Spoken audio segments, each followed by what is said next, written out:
Prédication du troisième dimanche du temps ordinaire, année B. À travers les siècles, le temps qui passe a toujours été un sujet de conversation. Ovide écrivait « Le temps est un animal féroce qui dévore tout ». Sur les clochers des églises au Moyen-Âge, on inscrivait « Il est plus tard que tu ne penses ». Herbert Spencer « Tuer le temps, c'est ce que l'être humain essaye toujours de faire, mais à la fin, c'est le temps qui nous tue. » Même les Rolling Stones ont composé une chanson en 1974. « Time waits for no one » Le temps n'attend personne. L'apôtre Paul semble s'associer à cette conception négative du temps quand il écrit « Car il passe, ce monde tel que nous le croyons ». 1 aux Corinthiens, chapitre 7, verset 31. Or, dans la Bible, le temps terrestre est toujours un élément bon et positif. Il nous est offert par Dieu pour nous permettre de porter du fruit sur terre et il est une porte ouverte sur un avenir meilleur. En fait, Paul croyait à l'imminence du retour du Christ, du moins au début.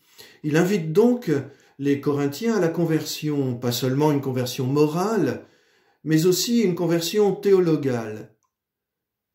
S'exercer à accepter sans révolte la finitude, le transitoire et le provisoire des réalités terrestres. Mais n'oublions pas la perspective dans laquelle Paul écrit.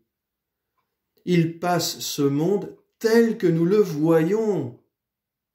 Tel que nous le voyons, il passe. Mais il ne passe pas sous la forme du monde nouveau évoqué par Isaïe. Voici que je vais créer des cieux nouveaux et une terre nouvelle. Isaïe 65, 17.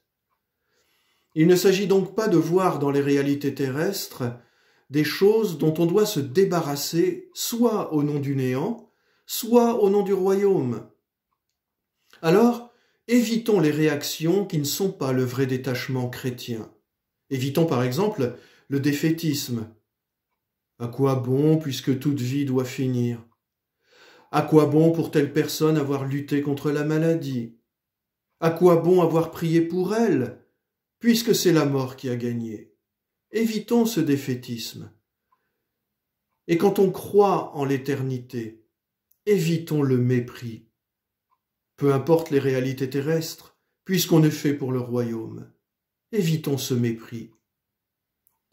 Il faut plutôt discerner dans les réalités terrestres les semences d'éternité dont elles sont porteuses.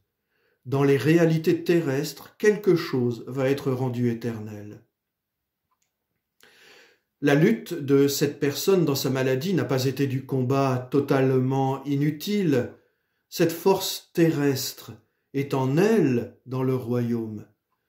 Et par la communion des saints, le Christ lui donne de nous en faire bénéficier. La prière pour quelqu'un qui finalement est décédé n'a pas été sans fruit, même si on aurait aimé que la mort soit évitée. Cette prière terrestre crée déjà la future communion des saints qui allait se déployer dans l'éternité.